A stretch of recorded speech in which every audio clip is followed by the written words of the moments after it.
This is the No BS Travel Advisor podcast. I'm Marcie Muensterman, and this show is for travel advisors who want to run profitable businesses, charge what they're worth, and stop following outdated bullshit advice just because someone in the industry told them that that is the way it has always been done. Each episode brings real talk, practical strategies, and real stories from fellow travel advisors, because sometimes the best way to learn is hearing how someone else figured their shit out.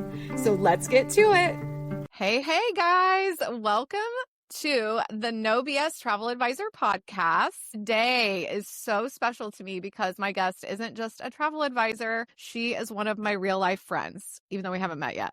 This is Chasity. Chas and I talk about everything. We talk about travel. We talk about her dating life, my hubby, kids, business, you name it. We even do these DoorDash nights where we will order food and send voice notes to each other while we eat. So even though we haven't met, Chas, I am so pumped you're here, and it feels just like we're hanging out. So pour yourself a cup of coffee, hang out in the car line. If you're doing this at night, wind it up. It's going to feel like we have all known each other forever by the end. So, Chas, tell me what is going on with you right now. Like, break it down. And how's back to school life going? Oh gosh, back to school life. I realized maybe last week or the week before was our first week back to school. I have two girls. I'm an 8th grader and a 3rd grader, and I'm a single mom. And I realized I need to hire a secretary just to get all of the dates. Because there are two schools, all the dates, all the PTA meetings, all the activities. I came home with a bundle of papers and sat here for I felt like it was hours. I finally found out a way how to make a Google sheet, for calendars and then upload it to my Google Calendar. I'll have to show you. My gosh. Save hours. But I didn't find it out until I've been sitting here a while. But every year I do a post on Facebook, who needs a secretary for their kids? And then I had surgery. So they went back to school on Wednesday. I had surgery on Friday. Oh my gosh. Are you doing okay? Yeah, I'm fine. It was actually easier than anything I've done recently, because she's please send me back to the surgery center because it's better than the freaking calendar. Assumed they can, because my doctor was going out of town, and she was like, we need to do it this Friday morning. So I was like, sure, yeah, schedule it. The kids can stay with their dad that weekend, but he wasn't able to. He was out of town, and so they're here. My boyfriend is a professional scuba diver, and weirdest job title ever. Well, he's actually a search and recovery diver. Right. So yes. You have shared that. I was like, what does a professional scuba diver do? He's diving for, it's not the fun fish stuff, although he does it on vacation, but he's been in Kerrville where all the floods happened. Oh my gosh. Looking for the remaining 2 or 3 people. And so he came home.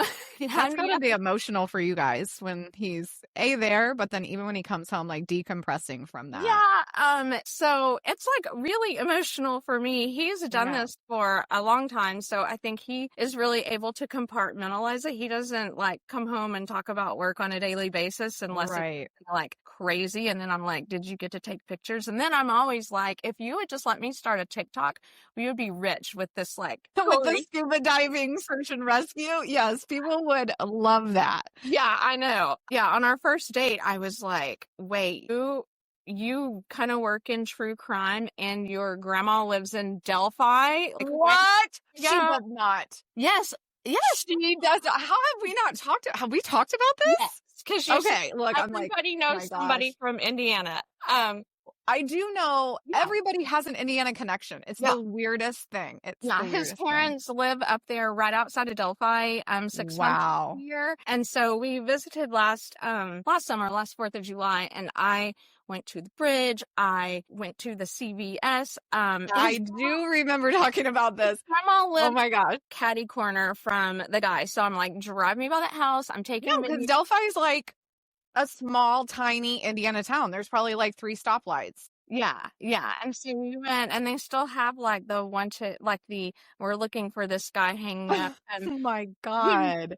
It was, the trial hadn't started. It was about to start. And then I think his cousin is a police officer up there. So he was just talking about how crazy the I guess like So crazy. for the trial or whatever's anyway. So no, he doesn't talk about work that much, but this Texas thing, since I have a daughter that exact same age as those 27 little girls, it like has really hit me hard. And then we had, some friends of friends who were affected. So yeah, It's devastating. I cannot imagine how difficult it has been for those families. And then just to be that intimately connected to it, I'm sure it's been really tough couple of months, honestly. Yeah. And just since, it's been 2 months, but just like, I don't know, It's hard to believe it's already been 2 months. Yeah, he was like, just driving through, it's still like there's mattresses and blankets up in trees because everything is just.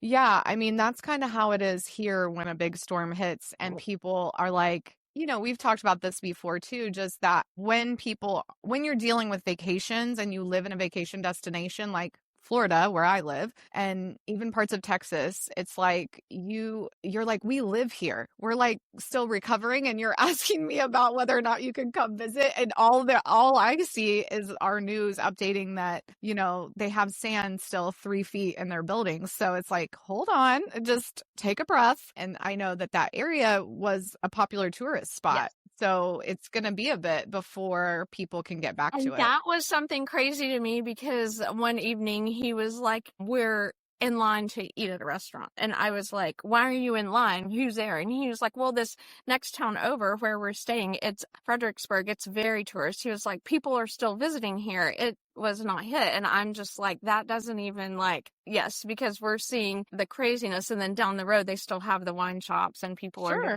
I mean, that's exactly how it is here. It's just the same. I mean, like one beach is great and the next beach, you can't even step foot on it for months at a time. So it's really hard to rectify it kind of in your brain. Yeah. But we have had one cool thing. One of my clients, she's a longtime friend, and I just did her multi-generational family trip. She had called, I'm also an accountant, you know that, but she had called and asked something about this tax thing, her business. She was like, I want to donate to this charity concert for the Hill Country. And I was just like, oh, what concert is it? And she said it's a Josh Abbott band, and it's going to be in Austin. I was like, my boyfriend loves that band. And anyway, so he is doing the decor for this benefit concert and asked us to come. So yeah, so we've had some nice opportunities from this and also connected to a client. So, but love that. I love that. And I love too, like, I know for you, Chas, that you're out in the community a lot. This isn't like, yes, you've done a lot of different things social media wise, but I also know that you are really out there. You're very involved at school, just like you were saying, like PTA, you're going to places. I know your daughter is in dance. So they were both on a competitive dance team, or 2 competitive dance teams. And then last school year decided they wanted to take a break and do normal school stuff rather than just always every weekend. Cause we were at dance probably 5 days a week. And then I remember that. And you were balancing all of that with the travel. But I know that you were able to really get involved in the dance community and have met a lot of great clients that way. Yeah. So I love to point out when people are doing different things, because I think people forget that those things can lead to incredible opportunities in our businesses if we're willing to have conversations. It doesn't make you salesy to open up a conversation if somebody is asking questions. Tell me a little bit more about just the schedule situation, because I know for me right now, like I'm living in my car. I'm in my car like anywhere from 4 to 6 hours a day with 2 different drop-offs like you, like 2 different schools, 2 different counties. So how do you manage having an accounting firm, running a travel business, being a single mom, living in your car, going to PTA meetings? Like, we need all the fucking tips up in here. Okay, so when I first met you, I was also living in the car. And then last July, I got a house where the girls can both ride buses to and from their individual school. So the car time has, I don't have that as much anymore. And it has really opened up the hours that I can work and have some time. But my schedule, so my girls' schools start at different times. The little one gets on the bus around 7:20. The older one leaves close to 9. And then the little one gets home at 3. So I really, with accounting and travel, I really try to keep my work hours to while they're at school. They're going to listen to this podcast and be like, no, mom works at night. Mom works on weekends. Yes, girl. That is when I have a doctor's appointment that day, or I come to your school and volunteer, or I am working on this thing for NCL. Like if I'm doing that during the work day, then I will take time at night to like tidy up work, or like for accounting right now is payroll time. So I was running payroll last night, but I do try to keep my hours. And honestly, I was thinking today, I probably really only work like 20 hours a week between everything. 20 hours total with accounting and travel? Yeah. That is fantastic. Well, and I know you're doing really well right now. So I know that you've hit some big goals this year. So let's talk a little bit about, I mean, you're not really putting in these like hustle type of hours. It's all about systems and just knowing having a niche, not chasing your tail. Your proposed to close help with, well, first I'll just say, so for accounting, I'm the part-time controller for a digital media firm based in New York. They've been my client for several years. I am like the controller for a grassroots Catholic nonprofit here in Houston, and I've been with them for maybe right since the beginning of COVID, so a while. And then I am working with another bookkeeper. She has closer to like 20 or 30 clients. I'm her account manager, so Wow. About half the accounts, I review the bookkeeper work, help train them as needed, and then send the financials out to the clients. And so when I started with her, for example, like the first month is a lot of work, and I'm like, I'm not going to be able to do this and travel and that. But once you get your system down, and things just go so fast. And so all of my accounting clients don't take a lot of time, but I do have 3 or 4 weekly meetings. Wow. Oh, and I do the accounting for a couple of travel agents too that have just found me, online, like, hey, you're a CPA. Right. Can you help? And then Absolutely. With travel, you really just, if you decide I'm going to fit everything I'm doing into this bucket of time, you just find a way to make it happen. Like you hustle. I know you hate that word, so I shouldn't say hustle. You work quick and get it You done. can say whatever word you want. Well, it's not hustling like hustle 24/7. It is get your systems down into a workflow that fits in this timeline, and you can get everything you need to get done and more. Yeah, but so between 8:30 and 3, I'm grinding pedal to the metal. I use Asana for my workflows because I've used it forever. My whole life is in there. It is pretty similar to Trello. I used Trello before and then for some reason switched over to Asana. Yeah. There's all kinds of options in terms of organizing your life for sure. So I have it set up. So basically, your proposed to close course, I put all the steps in there. And then every time I'm working, if I find like, I need to change up this step or change this, or I want to change this text that I would send to clients, I go in and edit my template. So I never have to keep extra stuff in my brain. Like it's there. I read this a long time ago. The less stuff that is in your brain, the better. I have everything in Asana. Like every 6 weeks, I get a reminder to schedule a haircut. Like I don't even have to think. I love that. No, that's smart, because when we're talking about calendar control, it's not just this is when I do appointments for my travel business. It is every single thing needs to be in your calendar. Every single thing. That's why today when we got on here a little late and we were both kind of scattered, I'm like, that really throws us off. Like I thought my phlebotomist was supposed to be here at 8. I had to text you and be like, I don't know when the hell she's coming. I might end up being 15 minutes late. I think it's like, no, that does not fit in my schedule. But I think it's hard for travel advisors. And I think we can, especially because we both do 2 different businesses at the same time during the working hours we have, that they want to do everything at the exact same time. So when you're organizing your day, what does that look like? Do you do everything every day, or do you have like it broken down into, I do proposals this day, I do calls this day? Because that's how I train it. But like, I wonder how you do it. Yeah. So I have on my schedule every Monday morning for like an hour, I have it blocked out where it's like draft your social media. Okay. For the week or the next week. Love that. Love it. And if Mondays are crazy or you're not caffeinated enough or you just had surgery and you still feel medicated, I don't always get to that. But I find that like while I'm sitting here with a coffee, and sometimes, you sit down and you just can't get to work. You just like need to ease in. So I'll go not create because I have your Trello. I'll go just schedule a few posts for my Facebook. So I try to do that on Monday and have the whole week like, planned out. And I only do about a week and a half at a time. That's smart. I like to keep them fresh. And I also... Yeah, and things happen. Like if the news pops up, you want to be able to like plug that in instead of like backtracking or, I always tell people, well, you're tired because you're trying to do 30 days at a time and we don't know what's going to happen in 3 weeks. And so the most I can concentrate on a single like thing unless something crazy is going on, about 45 minutes. So 45 minutes is the most I would work on social media. Sometimes it's 15 or 20. And then I have set days. So Monday is kind of a gather and see what's going to be done for the weekend. I'll usually be addressing, I typically don't log into accounting clients on Fridays. I send reports and that's it. So on Mondays is like my email and catch up and set my week.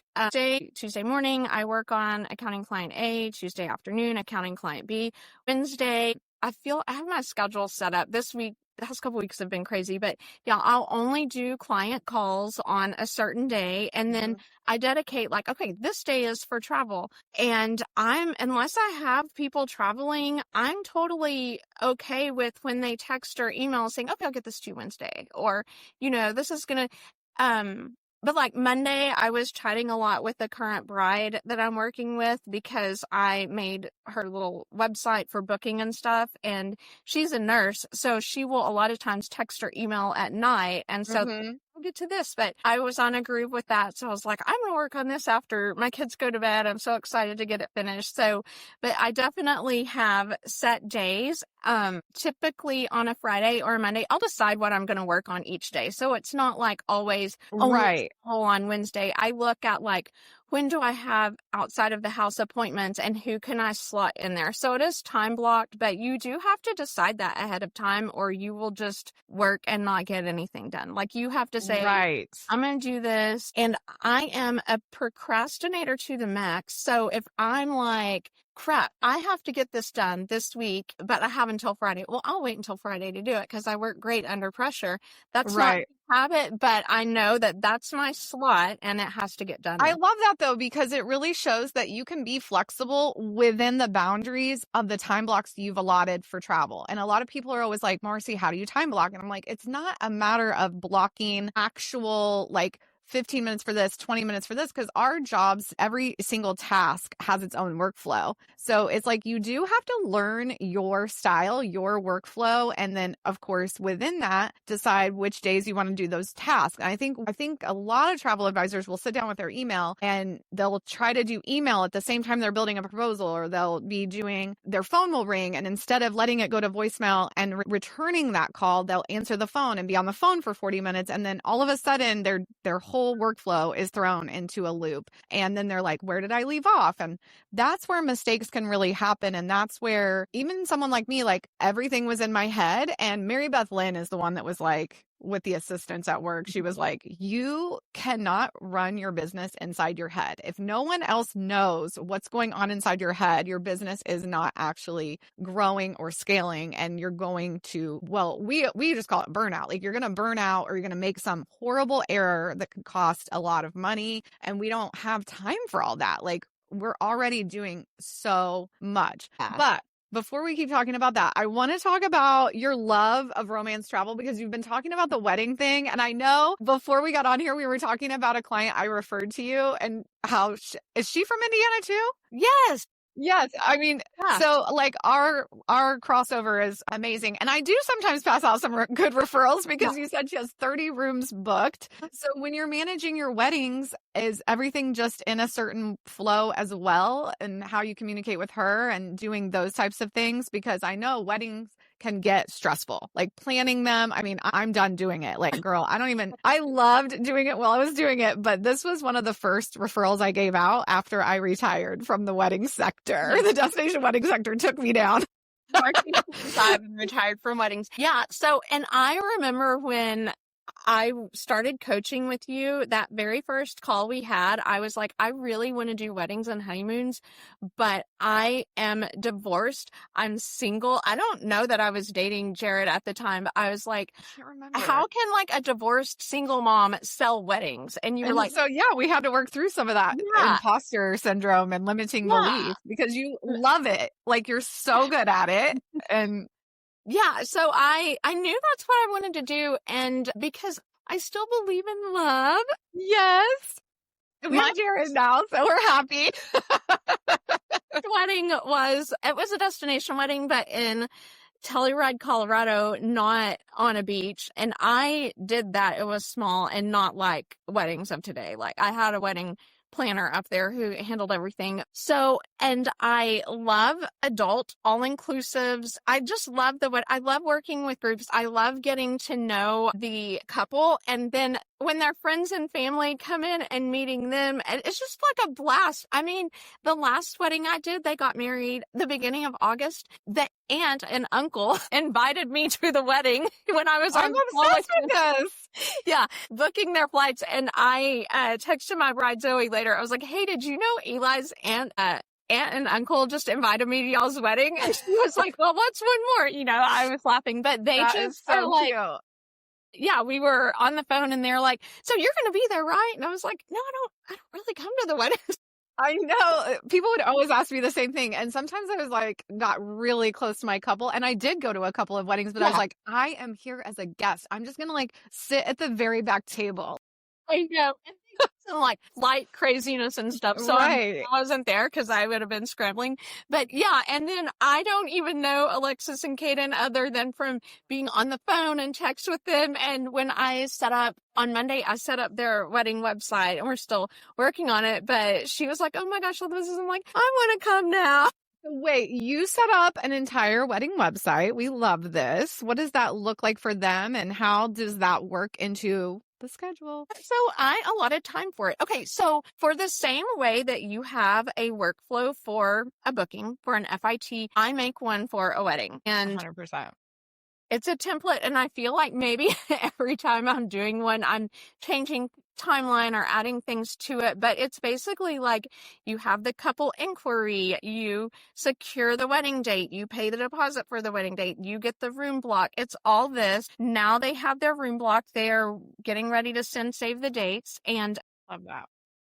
So I had a website made. I worked with a branding website copywriter. They got it all done. And so my intent was like, oh, I'm going to have her design this template that I can duplicate for wedding websites. And then this kind of snuck up on me like, oh, they need to send out save the date. So I texted her and was like, hey, I have this idea that I want you to make this thing I can duplicate. And she was like, great, we can do it. It's going to be a few weeks. And I was like, crap, they need to get so I learned how. I'll send you the thing. I made it on Canva and it was really easy. Well, wait. Okay. So it was easy. It took maybe 2 hours, but now 3 hours. But that also included making like a custom booking form. So they're on the website. They get the information about the rooms and then they click book here. And it opens up one of my Travel Joy forms where they fill out all their info. That creates their client profile. So now I'm like, I don't know if I need her to make this duplicate thing because I can do it. She branded like my website, but Canva made it really easy. I feel like a few months ago, I asked in your Maximize group, like, hey, does anyone do their own websites? And someone posted one that or sent to me like, hey, I did this one on Canva. And I was like, oh my gosh, that's beautiful. Nice. We love that. So sharing, I think Melissa Esposito, is that her name? She's in your group. Mm-hmm. She's awesome. She does a ton of weddings. That's like her. Yeah. And she had reached out to me about some other things because she's way more ahead in her career than I am, but she was like, hey, here's some training you might be interested in. She's great. And that's why if you're an agent and you're not in Marcie's little inner circle, actually it's a huge group now. It is now. It was so small when you and Melissa, like in the early days, I was like 500 agents and now it's over 13,000. And y'all, these are people that I haven't met, and they're like, she's like, hey, I know that you needed an example of a wedding page, so here's this. And it's connected to my website. It's on Show It. And then when my designer made my site on Show It, that's what gave me the idea. I was like, oh, I can have her set something similar to Melissa's, and then I can duplicate it. So all these resources that you get just for being active in the free group. Yeah. Asking the question, you have to be ready to say or able. I feel like maybe, I don't know, this is some imposter syndrome or something. You have to be like, oh, hey, I do weddings and I have no idea how to do a website. Anyone have an example? Like, I need to throw something. But it's okay. You have to be okay vulnerable. that you don't know how to do every single thing that needs to be done for such a huge event. Yeah. My really burning question that I've had in the back of my mind is, do you use propose to close for your weddings? Because we do first and best. And I think a lot of specialists, I know I did this. I would send like 6 choices, and obviously, I don't do that anymore. But how do you work first and best in with a wedding couple? Honestly, I do it just like you teach it. The more choices you give someone, the harder it is to decide. We all know that. If you've got a choice, a Cheesecake Factory menu is like 42 pages. You're always going to order the chicken marsala. So yeah, I totally use propose to close with wedding clients because Awesome. That's my system. Like, if I'm changing my system for every type of client or changing my workflow from every type of client, I wouldn't get everything done. Absolutely. So how do they respond when I know you tell them, right? So that's the expectation. You're going to get first and best. How do you, when you present it, do you feel like they're okay with it? Obviously you're doing well, but. So wedding clients are a little different in that this is a huge deal and a huge investment. And I do charge a nice fee for weddings. Good. So yeah. Well, they're a lot of time. They're the most time with the most hours at the least. It doesn't always turn out to be even minimum wage sometimes. Yeah. And if I wouldn't feel like sitting here and working on a customized wedding website if I didn't have some kind of payment up front. I would be so depressed because this couple is not getting married until next May. Okay. So that's a while from now, obviously. That's how weddings work. See any revenue from this wedding until June or July, because it pays 6 or 8 travel. So if the fee is what keeps me going and makes me like, okay, I can do this work up front and not feel like I'm spending so much time, because there's also never a guarantee that all these guests are going to come, or what if. Of course. We can only count on 40 to 50-ish% of the actual invitation list coming to a wedding. Yeah. So it's not like you can count commissions for a while, and sometimes commissions on weddings are slower to pay because they're rectifying so many rooms, and our tour operators tend to take their real time with them. Those payouts. When you are doing a room block, your commission is a little lower because the room is at a good rate, and by the time they travel, if they had booked, it's just commissions are a little bit lower on the groups than I feel like if we did an express group or whatever, or a flexible group where they a flex group where you're just paying the current rate instead of negotiating the rate. No, completely, for sure. So you do the whole process, the whole propose to close process, just like you would for an FIT or an all-inclusive. A lot of the work is not in the proposal, it's on the phone call. And talking to them and saying, okay, so I have some ideas, but I don't want to overwhelm you. I have this resort in mind. I'm going to send it to you. Let me know what you think and what direction. So I don't tell them this is your choice and you're going with it, because you're not this is the only one you get. Yeah. A honeymoon, I'm very confident and be like, this is a resort and this is the itinerary and you're going to love it. But obviously with weddings, I'll be like, there's one in mind, and I give that to them. The first time I used it, I didn't do a proposal.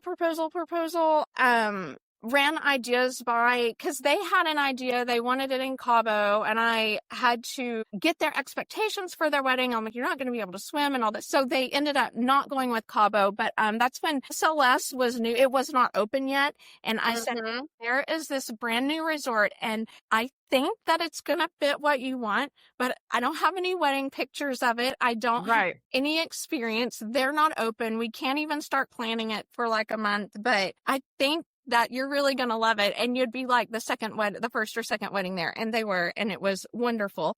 Nice, girl. That's kind of hard to pull off when a brand new resort opening that's very anxiety ridden. I couldn't even show them pictures of here's what a wedding would look like here. That is just awesome. Had to say, look at these photos and cross my fingers that it's not like an artist rendering of the area. Right. And then also just having a laid back enough couple to make that work, because obviously a lot of clients want every single detail planned out before they go. And if you don't even have anything to visualize, you know, you're just kind of like, this is about where it'll be. And of course they are doing the artist rendering. So that's awesome that she was so go with the flow on that. Yeah. And then, so this couple, and some couples come and they have researched and they know which resort they want. So I still go through the process and make sure that that will work for them. Right. But Alexis and Kaden, she was like, we really want Breathless. And so I was like, okay, let's talk about what you want. And they even had chosen like the gazebo where they want. And love that. Young, there's going to be no kids. We want a party atmosphere. Okay, Breathless. Oh, fun. It's going to be great for them. So sometimes they come with an idea and I just help vet it out. But I do the first and best. And then I typically will say, I have another one if this isn't perfect. And they typically do want to see it. But I've never had to propose like so many. I mean. Oh, yeah. I mean, I had clients back in the day where I was sending just so many different options. And I think it took a little while for me to really figure it out. But once I got into a flow, I was like, the less options, the better, because it is over. You're already like thinking about flowers and your bridal shower and you just have this huge list of things you have to get done. And so it's like finding those preferred properties too. I felt like once I got into a flow of that, then it was like, well, these are the properties that are the best at what they do for my clientele. Yeah. And I think that was a big thing with weddings for me. And we were talking about this earlier, how Alexis came to be, because it was like a referral from a referral from a referral of mine. And I was able to pass that to you. And one of their friends was a little upset because I wasn't doing weddings anymore and I didn't get to refer that one out. But I'm so glad it has worked out, because I know this group and they always get engaged. People get engaged almost at every single wedding, or they go and they're already engaged and they come back and they're like, I want to do a wedding like Alexa or whatever, or Morgan or whoever was getting married. And it's a great group. And I think what's really cool is that relationship just builds and builds with these couples, and it just explodes. And you're probably like, why don't you do weddings anymore? But you know, I get it. I've grown out of it and you're growing into it. And look at you. It doesn't matter that you had been divorced. Like nothing, you can sell something that no one's seen. I mean, because you have all this confidence through your process. Yes. That's fantastic. And another thing, so I have your close to home course, and that is where, so I do see a lot of wedding advisors who they get really close with the couple and then they just book the rooms for everyone else. But I close to home with everyone else when at all possible. Some people just aren't responsive. They just want to book the room and they never respond. Right. So, and that's where I've built, I build relationships. The aunt and uncle asked me to come to a wedding. Right. They're like obsessed with you too. It's not just the couple. Facebook group before Alexis did. So like that's awesome. I mean, that's fantastic. That's what we're looking for too within those wedding groups, is it can go further. You can build relationships. And then of course those people will be like, oh, I'll call Chasity for all of my travel, especially if it's Caribbean, romance, those types of things. I'm obsessed. I'm so excited. Like, I am curious, because we didn't really talk about this at the beginning. Like, how did you find me? Because you were a travel advisor and you took some time off, and then what? How did that go? Yeah, so the time off was COVID and a divorce, and I mean that's a good reason to take a break from doing travel. Years, and then so speaking of, the story. Okay, so I had a very small dabble friends and family travel agency starting in around 2016. Wait, when was it? Yeah, 2016. I had used a travel agent prior. I'd had one great experience with someone and one experience that I was like, I don't know why I didn't just do this myself. Well, I was doing it all myself anyway for Disney. When I was pregnant with my second, I got put on bed rest December, January, and she was born in June, and she was actually early. So I was like stuck on the couch. So I was like, I could probably be a travel agent. And I had a career before in accounting, and then I quit when my oldest was born. So before basically to 2022, I hadn't worked for like 12 years. Wow. Okay. So in 2016, we wanted to go on a Disney cruise. I was like, we'll have an infant. You have to be 6 months to be on the Disney cruise. We'll have an infant and a 5-year-old. Let's do a Disney cruise. And I was like, I bet there's a way to become a travel agent so I can book this and make a commission. So, oh my God, you're every single travel agent's current worst nightmare. Like, this conversation is like especially the agents who specialize in Disney. Like, they're going to start crawling out of their car. Yeah. So I was like, I'm going to Google how to become a travel agency. Oh my God. Oh my gosh. I'm loving it. But okay. So one of my really good friends, her name is Susan Butler, and she is the travel butler. She booked us at Excellence way back in, I think it was 2011 or 2012. So that God, Excellence was the very first Mexico all-inclusive I ever stayed at. Sorry to interrupt you. Because it was amazing. We got there. We're like, yes, such a great brand that absolutely hates us now. I will still book it because people love it. Like, they love it. I know. I won't. Yeah. I just put my stubborn foot down and I refuse to book it, but I'm glad. No, it's a great property line. I mean, I fell in love with it. We have honeymooned in St. Louis. At a nice resort, which is now a lot nicer. It's Sugar Beach. Oh yeah, Sugar Beach is a good one.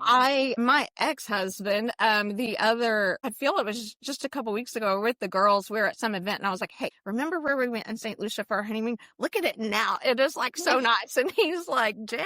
That's hilarious. I know, we get along. We get along now. That's good. I know you guys do. That's really good. My friend Susan, she's a virtuoso, and I remember getting there and it's an all-inclusive, so this stuff is all included anyway. But we got in the room, and there was a fruit basket and a bottle of sparkling wine and a note from Susan. And this was also in the days of paper travel documents. They had came in a travel impressions, little reusable zippable binder. And you got the documents, but you also got like luggage tags. My mom literally had a travel impressions luggage tag on her luggage until like last year. And I think she got it in 2007. Yeah. Yeah, so we get to this resort, and there's a note that's like, and this was one of my best friends. Like, I babysat her cat, and I don't, I don't like. You don't do cats. I know. I don't do cats. I hope my boyfriend hears this. He knows how much I love him because I don't do cats, but I babysat his cat. You are a good girlfriend. Susan had booked our trip, and just having this note in there, and she's she is booking super ultra high luxury, and you're way below her price range. But I just felt like such a oh my gosh, this is so nice. So then when I was like, I want to be a travel agent like Susan, not like, I don't know this lady. I don't even remember her name. Don't say it. No, I don't even know. I'm just making. Don't say the name. Years and years ago. I know, but I would have to bleep it out. Like, not bleeping the mommy message board. And honestly, based on the service I got, she was probably a part-time because she didn't really do anything. I got up at the crack of dawn to make my Disney reservations because she was like, and I had read you need to do that. So I Googled how to become a travel agent. I think this was before MLMs too. I found host agency reviews or whatever that good website is.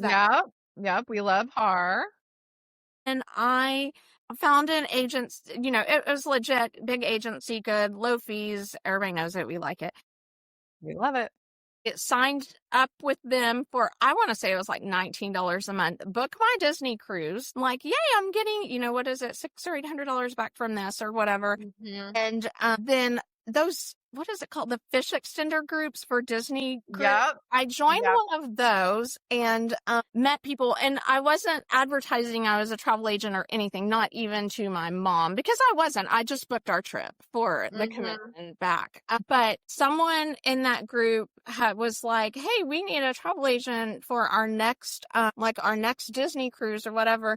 And then I ended up running into her and meeting her on the cruise. And Okay. we also had little girls who were in dance, and we chatted about that. And she booked a Disney cruise and listed me as the agent. So that was my first client like that. Oh my God. I love this so much. It's like accidental travel agent.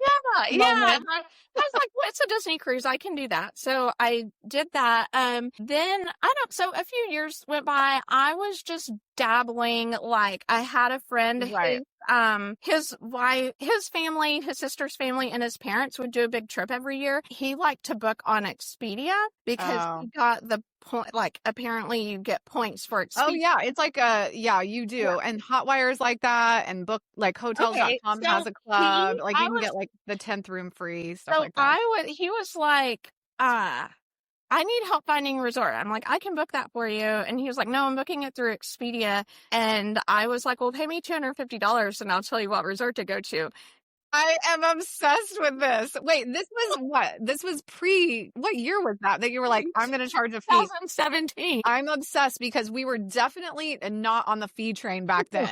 Like, most of us were not charging at all for anything, let alone for just giving the name of a property. Yeah. I love you, Tess. You're like so ahead of the game. I can't even remember. I might have told them to go to Finest. I can't even remember, but they went. They loved it. Next year rolls around. His wife said, hey, talk to Chasity and get her take on a resort. And he's like, no, I don't want to. And he booked something. I want to say, it might have been because he didn't want to pay you again. He didn't want to pay me. And we were good friends. We texted. I am obsessed with this. But he's like, I'm just going to book this, whatever. And I was like, you're not going to like it. You're not going to like it, but you go ahead and do that because I'm not giving you my advice. On the vacation, he texts. He's like, yeah, Alyssa just told me you're paying Chasity next year. I'm obsessed. So do you still work with them? No. We kind of lost touch. Well, because obviously you did have to take that break during COVID and the divorce. So when did you come back? Like, I'm so glad you came back for you too. In COVID, so I had started an Instagram and I followed some wedding planners and would comment on their Instagram posts, and someone just hired me to book their trip to Ireland from that. And when did they book? Before COVID. And before COVID. Okay, got it. Sorry. So I kind of ventured into social media. So COVID comes around, that quarter was the first time I was really doing this like as a job. I was like, I can actually make some money and I have clients. I had a $20,000 Royal Caribbean, one couple booked. COVID, everything, like, they canceled. Nobody was like, we're moving this, we're canceling. And then, so I canceled those. COVID was so depressing, girl, especially if you're full time and this was your only job. I mean, it was the most fucking depressing time. Right. I think I canceled like $700,000. Yeah, I cannot. Oh my God.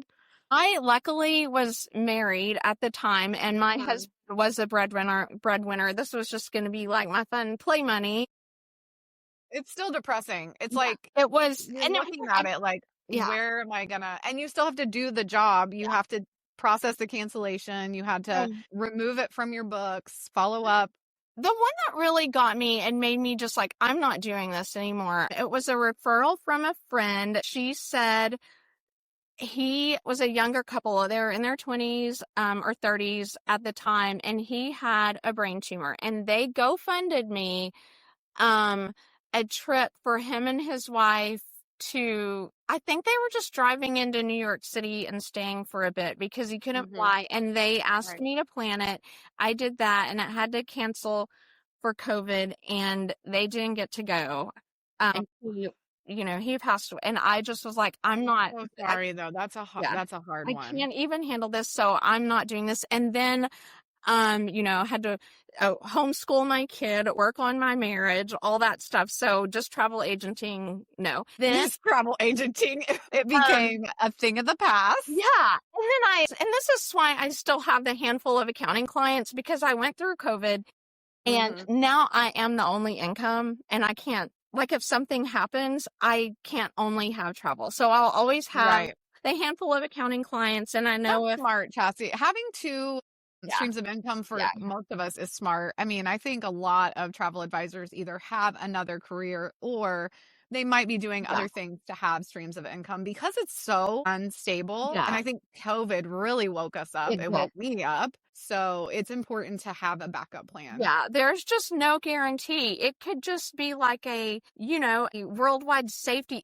Literally anything can happen. Well, even a client like your favorite couple could, sadly, I had clients who canceled their weddings like a month before their wedding, and then trying to figure out getting whether people would go or not go. And then it changes your commission drastically. And you've been working with this couple for 2 years. And it's like, that was what sent me over. And I think 2013, I had a situation like that, and I was already burnt out as hell. And I just remember being like, I worked with these people for 2 years and now they're not even getting married. And now I'm not getting all of this commission.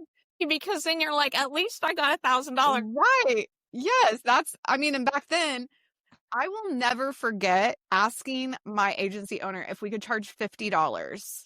I just about to ask you what your first fee was. Mine was $250, and I had never even booked a trip. No, but they said no.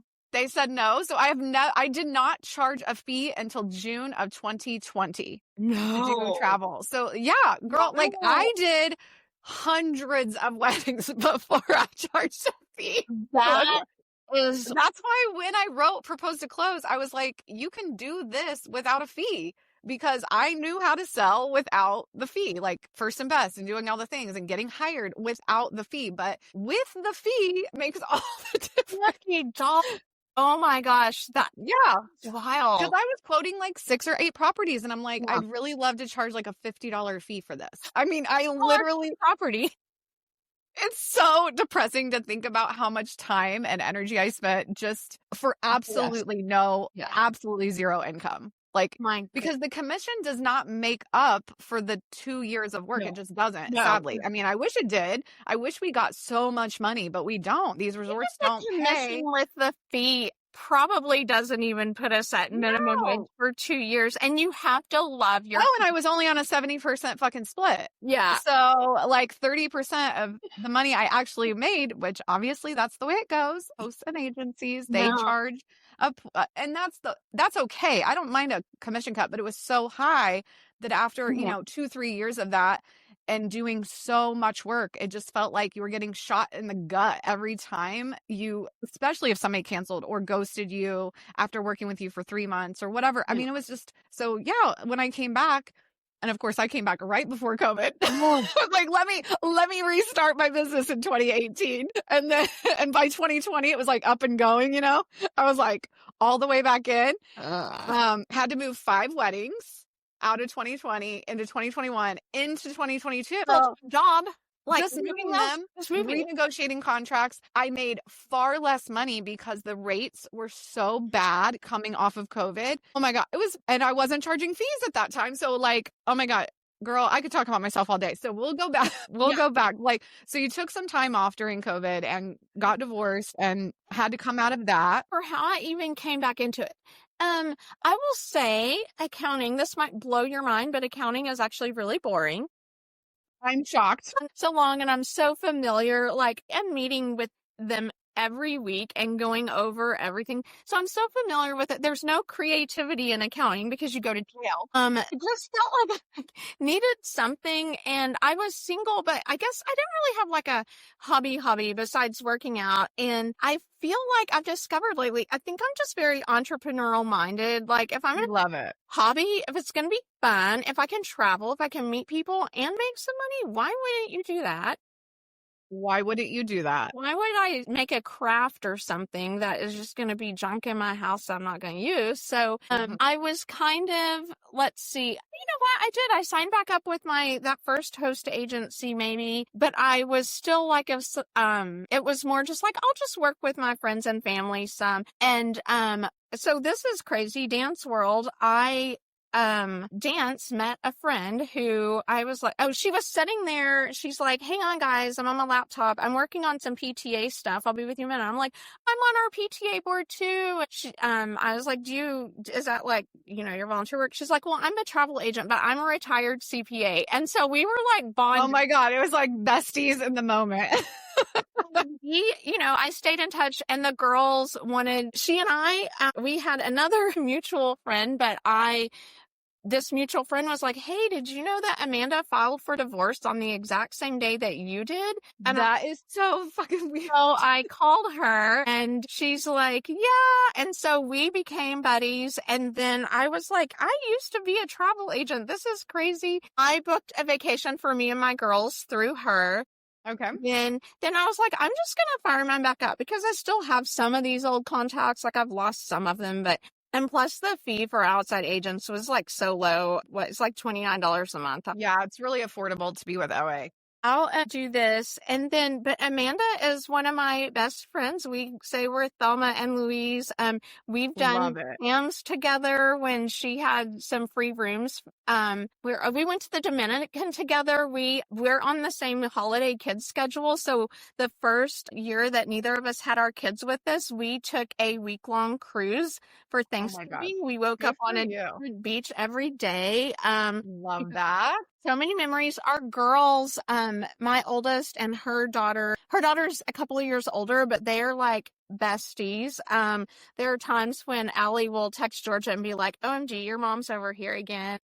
I love it. It just has come full circle for you, really. Like travel just kept coming back into your life. Like you were not getting away from it. And now look at you. On Facebook one day, just browsing, and Outside Agents has a very active, agent Facebook group. And so, when I'm just I had been in there, so browsing on my normal thing, it came up like it says maximize. What is the name of your group? Maximize your travel advisor business.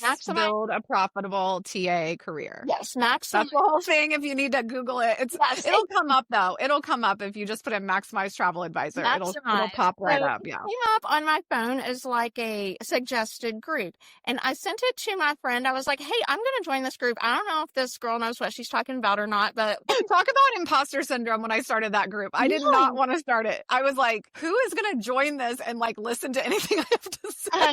I got in there and it was still small. It was like 2020. What would that have been? 2023? 2023. It was early 2023. And it was before I launched the Facebook group. I mean, the Facebook groups course. Yeah, you did. Launched it first. And then I was writing and finishing up the course to sell it to you guys. I was like, I'm going to build this little group and see if I have any interest in this little thing I wrote. And I know it works, but I didn't know if anybody would give a shit. Just a couple thousand people when I joined, probably. Yeah. I know Laura was in there, and then you started selling your course. And then so I had an idea that this girl knows what she's doing because I saw Maximize growing, and I knew I was like, there's some like cadence or timing to her post and like what she's doing because the way it's going, and I want to know what that is. But I was like, I'm not ready to have a Facebook group or pay for a course right now. I think my divorce probably hadn't finalized. It takes like a year to finalize and get like access to all your financial stuff. Right. On hold until anyway. So yeah, I was like, I'm not spending any extra money because I'm not making money at this yet. And then Melissa Esposito's group came up as a recommended group, and I just clicked on it to join, and we didn't know each other, and she let me in, and I was like, she's got something like she's doing the same post too. I don't know what's going on. And I was actually active in her group. Like I would comment on her engagement posts and stuff and chat with people. She never followed the rule of not letting other TAs in her group. She was always like, it's a community. I want everybody in. Yeah. Like, I'm not in now, but I did. It sold me on your group. And honestly, I wasn't there to like steal her clients or anything, but I was like, when I commented, and I know what an algorithm is, and I was like, it's building her group when I'm in here. Right. So at some point I bought your group's course, and then it must have been early in the year because you're like, I'm going to do one-on-one coaching. And I just took a leap of faith and signed up because I was like, Marcie has experience and she knows the industry, and she's doing something right because this group is growing like crazy. So I was like, I'm not spent this much money on something, but I'm going to do it. And then that was history. And turns out I love it. doing. Can I tell you something? I don't know if I've told you about when you first signed up, when you applied to coach with me. First of all, I was slightly terrified of you because there are a lot of people in my group who comment, but you would always comment just in a very direct tone, which is super hard to pull off because people take it the wrong way all the time. And I had gotten a few messages about your comments where people were not very happy about your comments. And I would be like, no, that's okay. Like, you have to have a little bit of a backbone to be in here. We're not mean. She's not being mean. She's just telling you the truth. And just because you don't like to hear the truth. But I remember when you signed up, I had texted Miranda and I was like, Chasity signed up. She is scary. I don't know if we're going to mesh because we're both like super in your face. And I was like, look at some of her advice. I get complaints about her advice.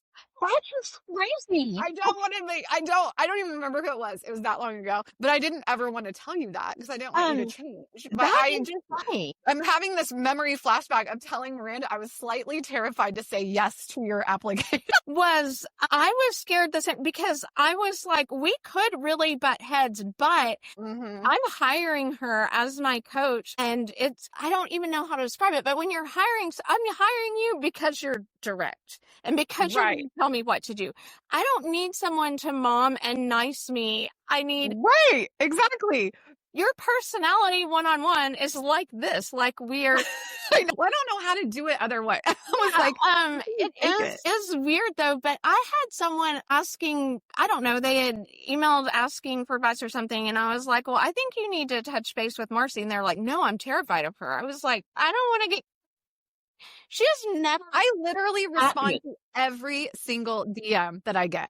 Every single one. And now I'm doing it in voice text. So you get like this. You get 5 minutes of it. It's easier. It's easier than me. Cause some of the messages I get, cause sometimes I'll be like, girl, I don't even know what I'm doing. I was afraid too, but I knew that at least on my part, I was going to be coachable. And that was one of your things in the application. You said, this is like the gym. You can pay for the gym and still stay flabby. You didn't say this. But I would never say that. I said, it's like nobody from the gym is going to start calling you up to come into the gym. Yes. I'm not going to call you and be like, hey, you haven't talked to me in 2 weeks. If you don't log on and like listen to your advice and that was it. I was like, if you can be in a free group all day and get all the information, but if you don't put it into place and work, then it's just. Yeah. I mean, implementation is the only thing that change. Like buying a course is the bare minimum. Yeah. And even being on social media is the bare minimum. Yes. And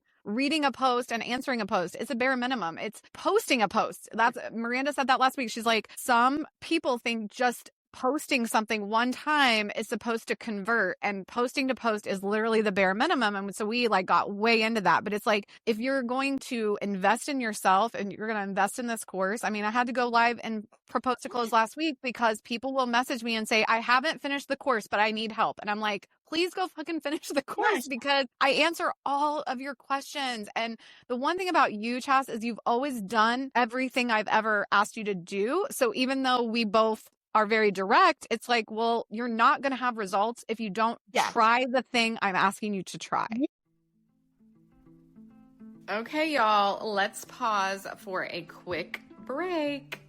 If you are sick of spinning your wheels on social media and want a real way to grow your travel business, the No BS Facebook Groups course is exactly what you need.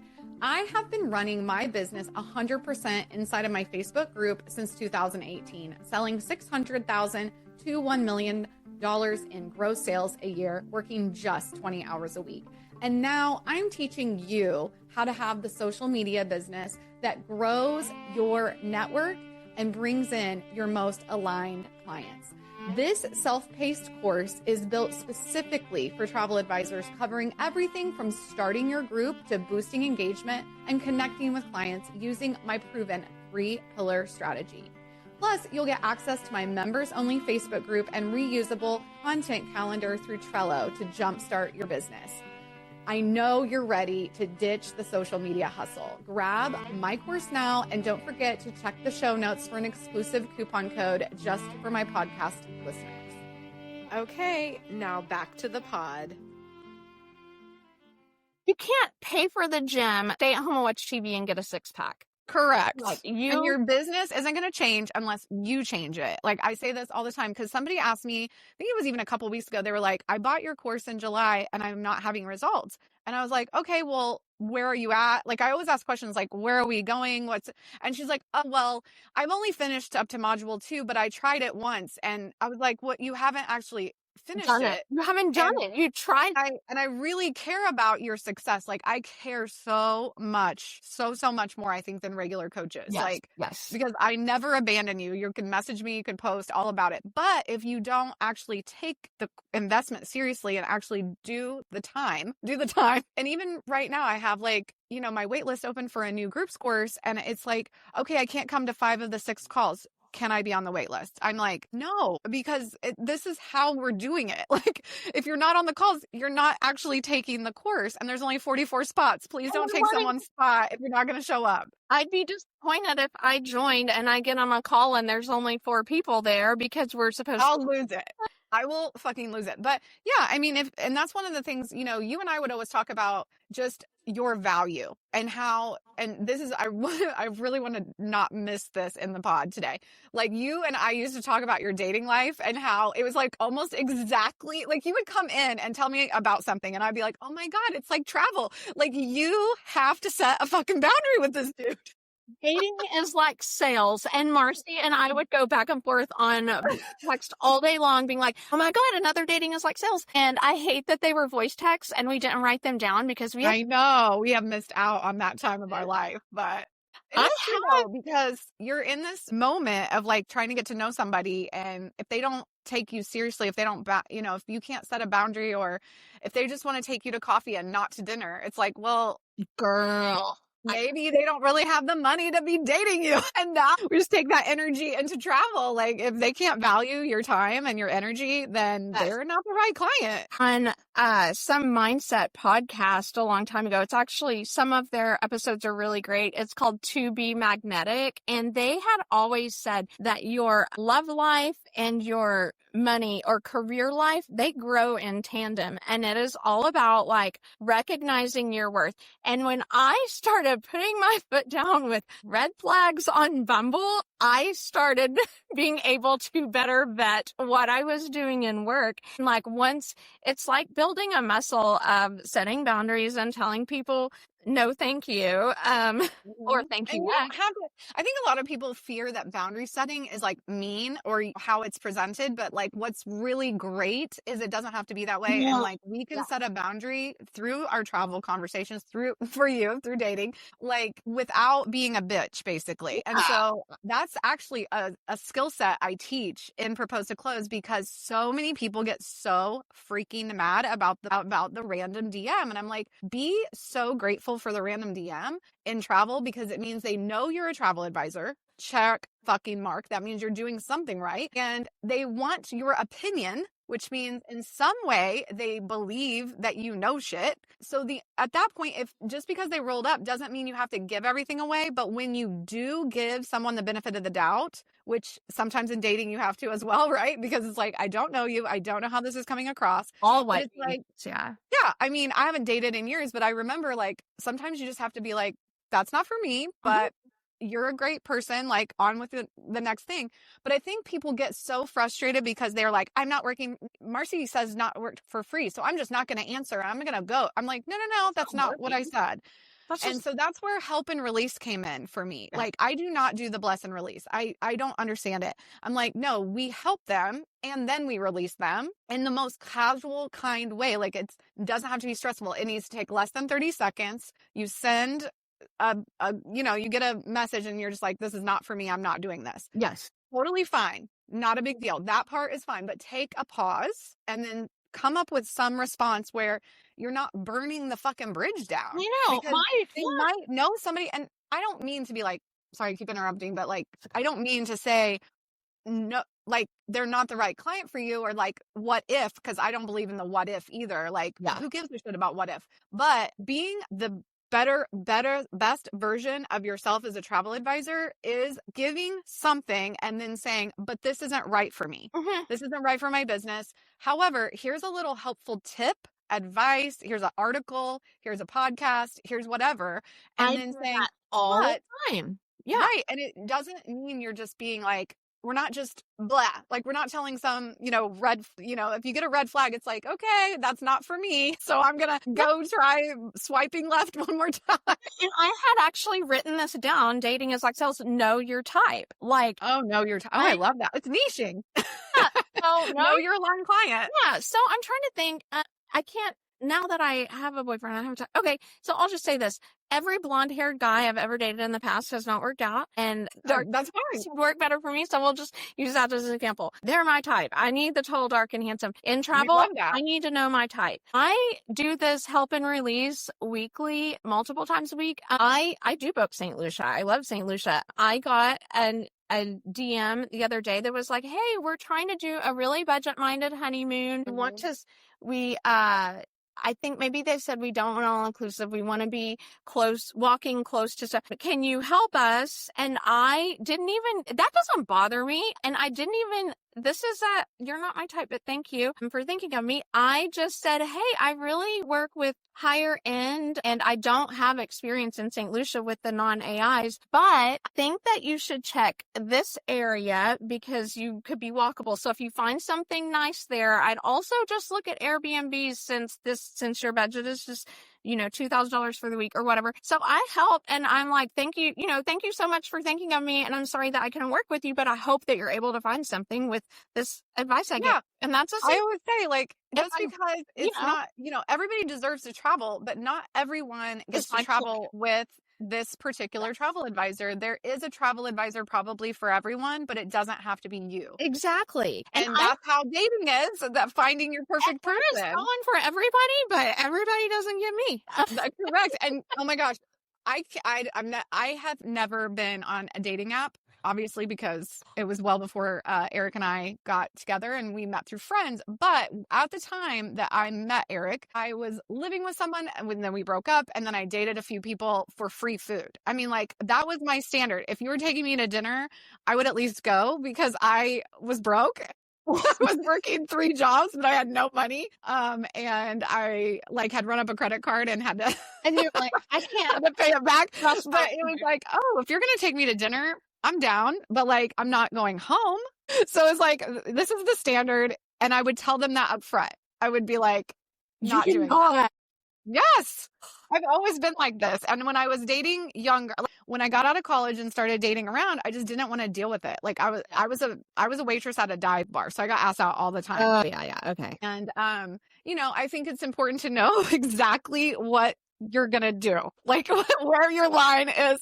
So I do agree that it's similar to travel. First date. And y'all know where I'm going with that. Don't shave your legs for a first date. We'll just leave it there. What now? Sorry? Nothing. Don't shave your legs for a first date because then you can be like, no, I'm absolutely not going home with this guy because my legs are hairy.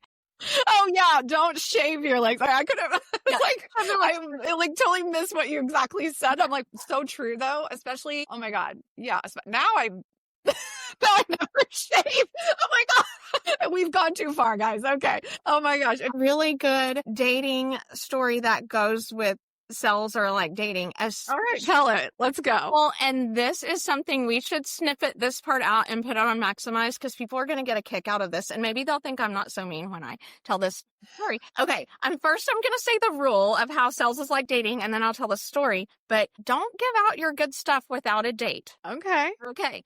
And by travel, I mean, don't quote in the DMs. Don't give them everything they want before they even meet you. They need to. We love this freebie tip. On your calendar. Get on your calendar. And, okay. So for dating, I So I had a single friend. It was not Amanda, but I had a friend at the time. She was also single. And I was like, oh, I have a date with this guy coming up this week. And she was like, oh, let me see. And she's like, oh, I went out with him. Where are y'all going? And I named one of the nicest restaurants in Houston. And she was like, how did you get a date there? He only asked me to meet him at Chipotle for lunch. Oh my God. And my point, I was like, well, I don't give out Chipotle vibes. I don't know if you do, but I'm not giving out, I'm not meeting at Chipotle for lunch for a date. No, that's after you've been dating a while. That's not a date. Sorry. That's like we haven't seen each other in about a few days and I just want to have a quick lunch with you after we're invested. Yeah. Yes, that's when you're dating and he has seen you with no makeup and you just go grab Chipotle. And so I was like, oh, well, I don't know, maybe the schedule. I think there's a few things that play into that. But on this date, I'm sitting there. Also, I don't eat steak, but it was a really nice steakhouse. And I had said, I don't eat steak. I don't eat beef in general. But I was like, but I can always find something else to eat. It's fine. Everything has chicken or fish. And we're there. And he's like, what do you think you're going to order? And I was like, I don't know. And he's like, do you like lobster? I'm like, yeah, but that's like $1 bajillion. And he was like, it's okay. Order it. So not only did I not have Chipotle, I had the lobster. Woo! We love the lobster. There. And he's like, so, and he's from a suburb 30 minutes away. He's like, so I went out with a woman in your area. And I was like, oh, really? And then he named her by name. That is some small town shit. Guys, we're in Houston. So I know, but still, it sounds like it's small up in Houston with the dating pool. Right? So I was like, oh, you did? And I didn't say I know her. And he was like, yeah, I don't really see it working out. She was sending me, I don't even know how to say it, topless pictures before we met up. And I'm like, well, of course you're getting Chipotle. There's so you did give it away on all the DMs. So don't give it away in the DMs. Take you to the steakhouse and order the lobster. Oh my God, that's amazing. But it is such a point. So that's knowing your value. You don't just give people all this, boyfriend material when you have not even met them yet. Right. And I wouldn't sit there and chat with people for more than a week without a date. I'm not here to waste time. I'm not going to sit there and text with someone for a week about their trip if they're not booking it with me. I'm not right there and be your Bumble entertainment if you're not taking me out. And that's right. So, well, and I think it just goes to show that a lot of this stuff I think boundaries alone has not been discussed enough in travel. We were just expected to show up because Expedia came on the scene and, and I remember when Expedia came, I was in it and I remember being terrified and it had been around for a little while, but it was getting really big, lots of ads. It was everywhere. And the internet had finally come full circle where you could search for anything. And we were up against that every single day. And I remember just being desperate sometimes to close a sale because I wanted to beat Expedia. And it's we are not fucking Expedia. Yeah. Own that you have more value than that because you are not just some random person on the other end of the phone. Yeah. You're a human being with a life. And once we realize that our time is super valuable, our family should come first. We're not going to waste our time on bad dates. We're not going to waste our time with clients who just want to suck us dry. And that's what I mean by getting up out of the DM. Yes, they might slide into your DM, but you either help and release them, get them in and out of there fast in under a minute, or you send them your calendar and you get the date. Yes, you get to the lobster restaurant. Yes, they do not get to sit there and entertained by you without being on a date, being on your calendar. Right. And then you don't chase. I see people, don't be desperate in dating or sales. You put yourself out there because if you don't leave the house, you're never going to find your Prince Charming, but you keep your value. Don't go for I don't know. I guess I do have a minimum spend, but I don't have to say I have a minimum spend because I'm not putting out the vibe that I want to book your Carnival interior cruise, you're marketing the way you present what you do to the world. It speaks to a very specific client. And I want you to tell the story about how you did get on the phone with a lower budget client, which was $7,000, which isn't a low budget for everybody, but you turned that shit into what? Okay. So I don't even think $7,000 was a low budget because it was a honeymoon. That's a good good budget. That's what I mean. Yeah, it's a good budget. They came to me. Marcie, this was the first couple that I booked after, like one-on-one coaching. They contacted me like within that actually, maybe this was before we started one-on-one, but I bought your Facebook course. So I was like realizing my worth in dating and sales. Yes, this couple, they wanted a honeymoon in St. Lucia, $7,000. And at this time I wasn't doing the first and best, but I made a proposal and proposed Royalton, The Secrets, and something else, Calabash or Coconut Bay. I proposed it to them. And Calabash wouldn't have come into that budget. Yeah, I don't remember what I Coconut Bay gave them. I love me some Calabash though. Yeah, and I think it was Coco because you are the one who told me Calabash was great. And I remember running this by Amanda, and she was like, "I don't really love coconut, but it's in their budget, whatever." So I sent it back to her, and I did do the video proposal because I knew about did the loom proposal. I sent it back, and she was like, "We are really wanting a little private plunge pool or something." And I was just like, "That's not $7,000. Girl." Yeah. We're not getting a private anything for $7,000. So she said, "Let's check out Secrets." And I was like, "Well, not Secrets, sandals. Okay. I was like, sandals. Wait, Secrets isn't there yet. Yeah. And I hadn't booked, I don't know that I had ever booked sandals. This might have been my first sandals booking, but I was like, we can look at it. And I was like, you might be able to get in at Sandals. There's 3 resorts there, but I went and I found, here's what you want, but it costs $14. Okay. Love it. So I love it.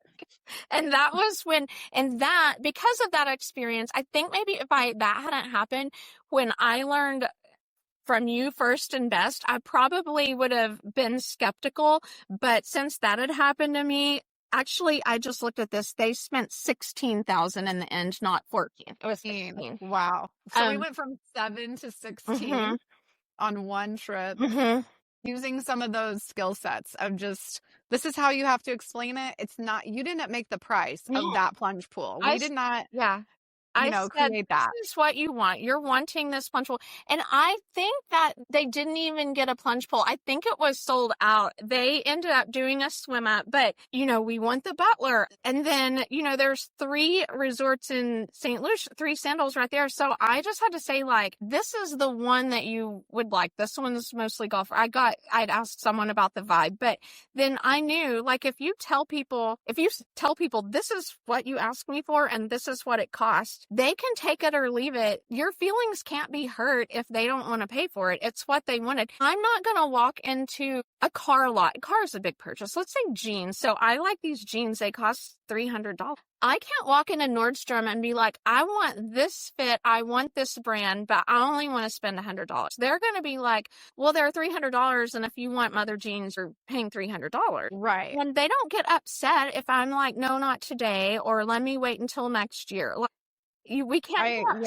We have to release the outcome of the presentation, right? Because otherwise we are like, oh, what did we do wrong? What is this? What is that? It's like, well, you didn't do anything wrong. It's people genuinely have to look at their life, their choices, and make the best choice for them. And that even goes, I always get a little like when people are like, we're not competing. No, we're not competing against each other technically. But if a travel advisor doesn't mesh with a client, that client has every right to look for another travel advisor. Wow. And whenever people say, oh, I always tell them if they're already working with someone or they've already asked a travel advisor, they should go back to her. And this is a controversial statement, but I think that's complete bullshit. If somebody comes to me and says, hey, I have a travel advisor, it's not really working out, because it has happened to me. Yeah. I'll say, okay, well, what doesn't work out? Like I might dig a little deeper to find out. Because sometimes it is a client issue, but at the same time, it's just like anything else. Like I've changed my hairstylist 3 times since I moved to Tampa because of many reasons. And most of them are not personal. It's because the distance to my house. It is because I really want this very specific cut and I know she's a specialist. Yeah. It's like, we can't just say like, oh, you already have a TA, I'm not going to work with you. That's crazy to me. That's crazy talk, because it's not personal if somebody doesn't click, like, or it's not personal if you sent them something and it just wasn't quite right. And so they don't trust you anymore because you're not actually asking those questions. And if you're doing what you need to be, It's like dating. if you're doing what you need to be doing, it's never personal. It might be that you're not a good personality fit, which is fine. You don't want to be paired with a client who has an opposite personality of you. And just like dating, if you're using Marcie's courses, I don't know, maybe there are other stuff out there, but if you're hitting the touch points and you're doing what you need to do in that proposal and your consultation call, if they don't book with you, it is because they didn't think it's a good personality fit, or it's the price. Like, there's no way you're giving them exactly what they asked for and they're just like, no, not today. And I feel like if you did something so terrible that made them not like you because of you, you would know. So Yes, of course, it's really just, this isn't a good fit. And there are lots of times I've sent a proposal out and they ghost, don't get back to me, whatever. Sometimes they do months later, or they'll come back and say what had happened. Like, we had a family change, we had a job, we thought about having a baby, something random. None of those are personal. And at the time I would think, oh, they didn't like me, but no, it's not they don't like you. It's typically having to do with money, because any kind of travel is a luxury. It is. It doesn't matter if you're spending $2,000 or $25,000. It's a luxury for most people. So absolutely. So if they're just, if you do a good job, and you know if you did a good job or not, like, on the proposal, if you put into it what you need to, and they don't, it's typically price or timing. So, and if you are doing propose to close, if you are doing the process and you're sending the email and then the text immediately, that's the key, because so many travel advisors wait 3 or 4 days. That is like ghosting the fucking client. I tell them this all the time, don't I, chat? Because they'll be like, well, I texted them, but it was like they didn't. And I was like, well, when did you text? Did you text the same exact moment you sent the email? Because if you don't send it, they will not be responsive. Sales is like dating. If you ask someone out and they don't respond for 4 days, and then they're like, oh yeah, sure, let's go out, I'd be like, no thanks, I already lost interest because you didn't like me back right away. I mean, yeah, and we are the date too. We're dating them. Like, we have to sell ourselves and make sure we're responsive and make sure that we're doing what we said we're doing. And if you do the process, if you're on the call, you're having that conversation of expectation. Like, I'm going to send you first and best, and then I'm going to send you a text to make sure you got it. And if you're explaining all that, I think it's just that specificness, right? Like when I was saying earlier, like, not on the first date, not going home. It's like, be so specific, because I don't want to waste your time, and I definitely don't want to waste my time. Yeah. So I think like this is so powerful. I feel like those are your 3 free things, but they're not. What are your free tips to travel advisors who are listening right now that they could get off here? They can take their coffee cup, go home, and do something right now to change their business. Okay. First of all, is it 3 free things you can do? They do not pay for it. They don't have to, they don't pay for it. Like, there's not like, it's not like a course. It's not, you know what I'm saying? Like, I wrote down 3, and I was like, first, charge a fee. Even if it's just your $50, that doesn't cost you anything. And you want commission with a comma, you only have to charge 4 fees, and you've got $1,000. So I love it. I'm a math person. That accounting is really coming in handy. You have 4 consultations next month, and they want to book with you. If you just charge each one of them $250, you've got $1,000 in your pocket that will keep you motivated to do the work for them. Absolutely. And if they leave, chat, this happens because we talk about this in the group. If they decide not to book after they've paid your fee, how do we react? What do we say to them? What do we say to them? Because this happens all the time. You know where to find me if you do decide.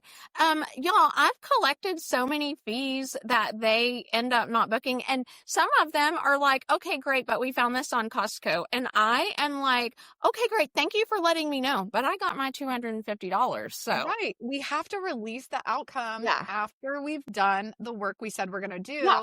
And it's okay if they choose not to continue because you got paid for the work you've done up till. Yeah. Maybe break it into chunks. Your first part of the work is the fee and getting them the proposal. And that's once they've paid for that, it's up to them if they're going to come back and book it. You do your follow-ups and stuff, but if they don't, they don't. You still made your money. That's fine. Mm-hmm. And then the Absolutely. next hunk of work would be, when they decide that they want to book, and then that's your next job with it. If you I do break it up like that, into like, okay, Do you charge more than one fee, or do you just charge that fee and then, okay.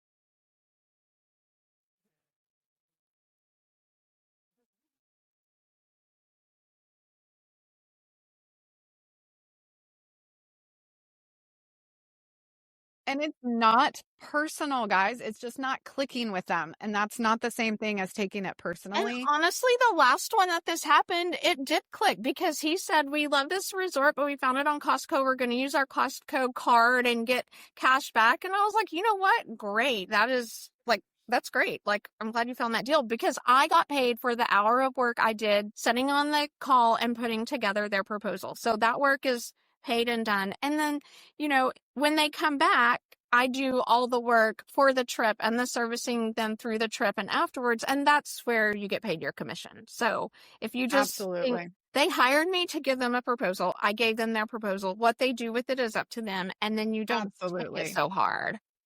I really like that. So what's number 2? Number 2 is surround yourself with successful people and knowledge. And this has always been big for me. And you can do that for free. You can join Maximize. You can join the Resorts of the Riviera Maya group. Because we love Lori. You're dabbling in AIs. You can binge Marcie's podcast. Another podcast I love is Teak Talks, but I like their older ones. Their newest ones, not so much. Look for the ones, they have a series that's like, what would we do differently if we were starting over? And then there's... Ooh, I love that. That's such a great idea that I'm not going to steal. I'm not, I promise. No, seriously, like right now, I just talked to people and I'm like, no, you can't do that because like somebody else already did it. Like me, I've already done that. You can't take it. I literally have the most bizarre conversations when people are like, I love this idea. I'm going to do the exact same thing. And I'm like, no, you can't do that. Yeah, we have. But that's amazing for Teak that they have that. And then there's another older podcast that talks about working with the BDM, and they're talking about their work they did with Classic and how they built their business on Classic. She started out just selling itineraries and then started booking travel. So she talks about how she did that with a full-time job and just working at night with Classic. And then they have one where it's all about insurance and how you can't, like, there's a lot of rules you need to know, and that is very informative. They interview someone in the insurance, and then there's one kind of recently about flights that you need to do, and then you need to take Marcie's air course which isn't free, but is definitely worth taking. However, here's what you just said, something else that they can do for free within that. You can surround yourself with people that know stuff about this business, and that is your BDMs. So building relationships with your BDMs is free. And if you're in a situation where perhaps your owner is telling you can't, they are fucking delusional, and you can absolutely reach out privately to your BDM. And if somebody causes a fuss, you need to pull out the 1099 manual, which is on the IRS website, that you get to run your business like you want. And you may build networking connections, and building networking connections inside the travel industry is free. It's just, you have to be in the right places and get to know people and be willing to get yourself on the list for the lunches if you're in bigger cities, and attend their webinars. If you show up to a BDM's webinar, that is free, and then you send them an email thanking them for the webinar, saying, thank you so much for doing this webinar. I learned so much stuff. I would love to connect with you on a 15-minute get to know you call because I would like to sell more of your property. They are going to fucking call you. They do. And that is free. They do. I went to a free luncheon here, and lots of areas don't have free luncheons. You know what? Yeah. If you're selling all-inclusives, connect with your AIC rep. They are fantastic, or mine have been fantastic, which is the Hard Rock, Unico, and Ava. I did a free luncheon here and she was up there. She was like, I was a travel agent for years and I just started this job. So after that sent her an email. I was like, hey, it was great to meet you. I am looking to do more weddings. I know that you guys have y'all, I got invited to like 4 or 5 FAMs right off. Just because you built the relationship over a freaking email. It was like, I would love for you to come to one of these. I signed up. I applied for one. And then she responded and was like, she didn't have enough people responding for that date. And so she starts inviting me to someone else's FAM that I could make. She just wanted to get me in so bad. That's amazing. About, I don't get FAMs. It's because you're not reaching out, because I had to turn down all 5 of those FAMs because I already had one booked. And then and another one was the one I could make. Well, I was having a surgery too. When I could make was at Ava. And I was like, I really did just stay there. And this, like, it's over my birthday, so I don't want to go. And then she's like, well, the new Unico that's opening in PV, we're going to have a FAM. And that's one where you could bring your partner. Like, they're wow. We love an inside scoop. Like, she totally gave you the fucking tea. Let me keep you. Reach out, email, and then she friended me on Facebook. She's not in my group, but she, like, when I post I think I posted about having ChatGPT help with homework last night. She, like, comments on, my personal posts. You're building a relationship there, people. And it is not a one-way street. No. Our BDMs do not owe us their time any more than we owe a client time. Yeah. So if you are disrespectful, if you only ask for help when shit is hitting the fucking fan, they're not going to see it as an opportunity. They're going to... But I will say now, Chas, if you have any shit hitting the fan, you can, like, DM her on Facebook and be like, I'm having a shit. Yeah. But you have to earn that space. You can't just, like, walk into it and be like, I'm a TA. I'm so important. I am in your region. You have to build it both. Like, I tell this to people all the time. It's so important. And if you're not willing to take that time, why would they take that time for you? It's like dating. My God. During COVID, it was right prior to COVID, I went to, it was with Moon Palace. She was a BDM. I went to a luncheon here. I reached out to her afterwards and she was like, hey, I'm going to be in your neighborhood next week. Let's meet for, I think she said lunch. We went to this little wood-fired pizza place, sat there all afternoon having cocktails. And then during COVID, she would be like, hey, I'm bored. Do you want to Zoom? And then it wouldn't even be about work. And she ended up losing her job, but now, and I quit the travel industry, right? Now she's with a private resort thing in Cabo, which I just fell in love with Cabo, and I still have her as a connection. You just have to, it's like building a friendship. And yes, there are, and the BDMs are usually in a certain age range where you can really connect if you are willing to take that time, and just, they want to give you that time, but they don't have time for all the bullshit. So if you're bringing bullshit to them, keep that in mind too. Like, we don't like it when our clients just make their shit our shit. Like, it's just, be respectful, because it does build lots of, I love my Sandals BDM. I'm obsessed with her. She lives right down the road from me. We get to hang out, and I am not really selling travel as much as I used to, but she is like, no. And she wants to get me on a FAM so bad, girl. And I'm like, I do not FAM. Don't FAM. But I will maybe go to St. Vincent if you ever take a guest. Exactly. Let's do it, girl. But I mean, we talk to each other like this. Relationship. Yeah. Yes. You want your clients, so think of it as we're the client of the BDM. Interact with them how you would like your clients to be with you. Like, I would like if my client tagged me on Facebook because I did something great. Just like your BDM would love if you were like, oh my gosh, so I had a little snag at Hard Rock and Rachel was on that, like, treat them like you want to be treated. And exactly. And also just, like, share the love. Like you were saying, like, if they are really good, but maybe, like, not in that, like, for example, like, my girl's so amazing, and I'm always like, okay, how do we make sure that everybody's getting this experience? Like, what can the agents do? So when agents complain about BDM stuff, I'm like, no, wait, what have you done for them lately? Like, are you reading their emails? Are you showing up to their webinars? Are you taking their phone calls when they try to get in touch with you? Because those are the things that they do And if you're unresponsive, then how can they ever connect with you in a real life situation? Yeah. So I love this so much. And that's going over and above. But what's your third one? Third one, let me see. Oh, the third one is, this is my accounting side. Make a spreadsheet and do some math. If Make you're a spreadsheet, do some math. If you're at a 70% or low, you shouldn't ever be lower than 70%. 70. I would personally not do a 70% commission split. Me either. Once. That was a host I was with in between these last two. I'm at 90% now.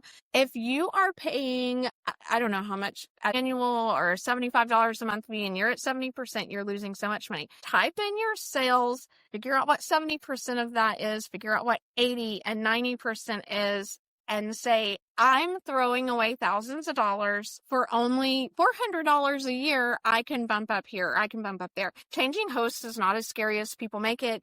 Y'all, it's a business decision. I'm actually going to do a step-by-step. I just put it on my list of resources I'm going to create, and I'm going to give it away. Good. So I'm going to teach everyone how to transition. It is a pain in the ass, but it's not scary. It's not pain. It's administrative work. It's administrative pain in the ass, but it is not the end of the world. And I was talking to somebody literally this morning who was like, this is going to take me 14 months to fully transition. And I said, but if you wait one more month, that took you fucking 15 months. So get started today, because if you are sitting there listening to us and you're like, I want everything that Chasity has.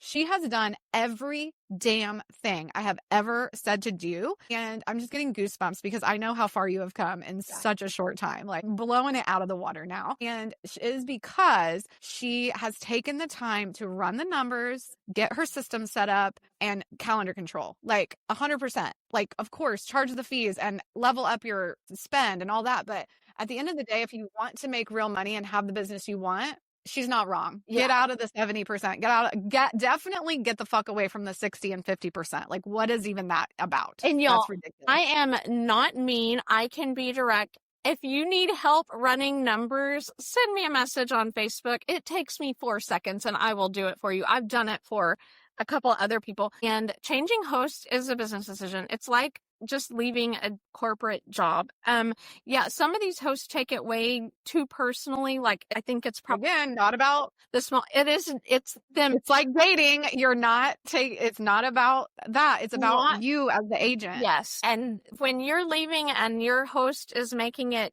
terrible, honey, it's not me, it's you. You need to for sure not take things personally in business. And I remember when I was having a hard time, like transitioning to full-time stay-at-home mom, and I thought, this is one of the top 10 largest money corporations in the world. They don't give a flip if Chasity in accounting is leaving. I'm gonna be replaced tomorrow. This is my life. I have to make the best decisions for me. And if the host agency wants to cut you off, they're just gonna fucking cut you off. They're gonna let you go. They're gonna give you. They're not gonna renew their contract with you if they're not clicking. So it's a business decision. That's why I would say your host company is not your fucking family. Yeah, it's not. It's our partners in business for right now. And that can change any time. A host company can go out of business and then you would be forced to change. There's all kinds of stories. And it's like, if you're afraid of your host company, you need to leave. Yeah. If you're afraid to talk to the owner of your agency, you need to leave. Like, I don't care if you're making 100%. Yeah, I'm 3 different hosts and outside agents, and I left them not because of a commission or anything administrative. They are a great host. It was aligning my values with, I wanted to have more options for booking air for clients. I felt like I wasn't like a full-on travel agent if I couldn't do all of the air. So I wanted someone with an air desk, but had nothing to do with OA. Nothing to do with them. And y'all, I just sent an email like, I'm canceling my contract. They're like, okay, like, that's it. I was with Gifted Travel Network. Great. I loved it.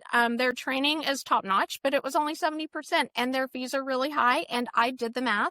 And I was like, I love this. I love being with the Virtuoso agency, but the fees are just sucking money from me. So now I am with TPI. I'm at 90%. Love it. but I'm honestly, so glad you found TPI. I know how yeah. much you've been looking for just the right fit for you. And a host is a host to me, as long as You're not in a fucking relationship. they offered what I wanted. It was a good personality fit when I met with them. But I interviewed like several, and some of them were, oh, this would be a great fit, but they're out of my league. Some of them, it would be a great fit, but I'm out of their league. And that's not because my sales were high or anything. It was just a different personality level that I wanted to be with. And I had told Marcie ahead of time that I don't want to talk about this, but I know she was impressed with it. And y'all, I work maybe 20 hours a week. I did the math back around, I don't know, beginning of the year, because I wanted to make 6 figures this year. So between part-time accounting and part-time travel agent, I set up like my goal, what I need to make each month to make 6 figures as a single person. I'm so excited for you. And I'm so excited you talked about it. Marcie, we took almost 2 hours to get here, but I'm like, talk what do you mean? and then all the stuff I taught you got you here. And that's my whole, that's about me. I want you to talk about it.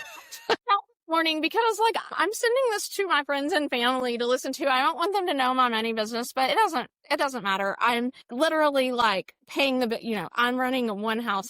They know you're like a badass. Everybody already knows, but it's like to confirm the amount of effort you have put into both of your businesses, working the least amount of hours so you can be the mom you need to be and put the people that you love first and meet the man of your dreams. All that shit takes time, and we need to make sure that we're maximizing it. And why shouldn't you fucking be making 6 figures? Yeah.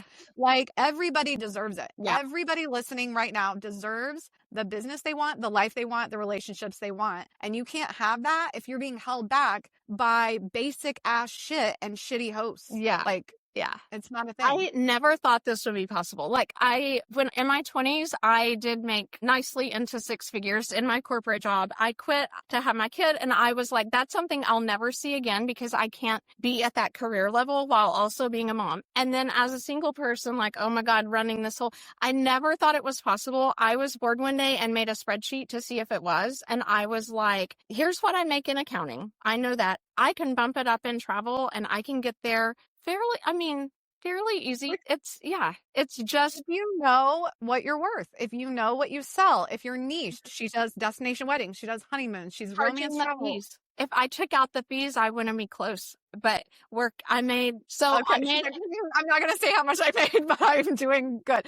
No, that's the thing. It can be a substantial part of your income. And technically it's an additional income stream. It's separate from your commission because it's not tied to your commission, guys. It's not tied to your commission. So there's no reason that you can't run the fee yourself. And that's a whole other conversation. Yeah. I don't think you can scale without a fee because you cannot scale so much travel. I love that. Thank you, Chas. Okay, one more thing. We are like reaching the 2-hour mark. This is my longest podcast so far. I know, but I am loving it. And this is how we are when we DoorDash queso. Like, I'm like, no, it's 4 hours. Like, Eric's like, who are you still voice chatting with? And I'm like, well, it's either Miranda or Chas. Maybe Sharon. That's it. Like, funny. Oh my God. Yeah. So, okay. What is your travel agent unpopular opinion? You can't be very effective if you're not traveling yourself, and you can sell that's a good way better if you go to the destination. Like, I personally don't sell destinations that I'm not really comfortable with and have traveled there. There are so many, I feel really bad because someone would be like, I just had a newborn and I want to stay home and I'm going to be a travel agent.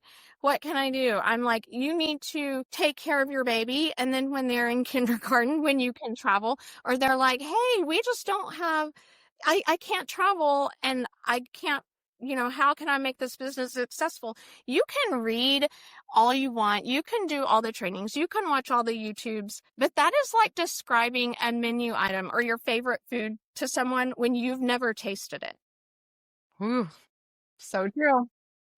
I had never sold coffee. So you have to have some money before you start this business. You do have to have some money. You can't start this business unless you can't travel without money. There's no such thing, especially right out of the gate. There's no super big discounts. And even if you get picked for a fam, that fam usually comes with a fee and your flight and your, just even going to the airport and parking at the airport. And I think people don't understand how quickly it adds up. And I want to say this out loud because I got some hateful message last night on one of my ads that said, don't listen to this scam artist. Don't ever buy anything from her because she doesn't know what she's talking about. She says you have to have $5,000. And I was like, I didn't say pay me $5,000. First of all, Samantha, I said you need money for the first 12 to 18 months because you're not making money for the first 12 to 18 months. And it is a bullshit to think you can start an entire ass business for $39 and a laptop per month. Like,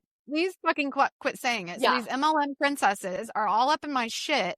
And that's exactly who I want to target is people who are getting into predatory situations because they think they can do this from their couch with a newborn and never ever leave the house, never go anywhere, but expect to have a thriving business. 90% of MLM travel agents never make a fucking dime. They never make money because they're paying to play and they don't have the money in their bank account. You can have a sweet hobby learning about business and maybe booking a couple of small things for your family, but you're not breaking even. You have to, the $5,000.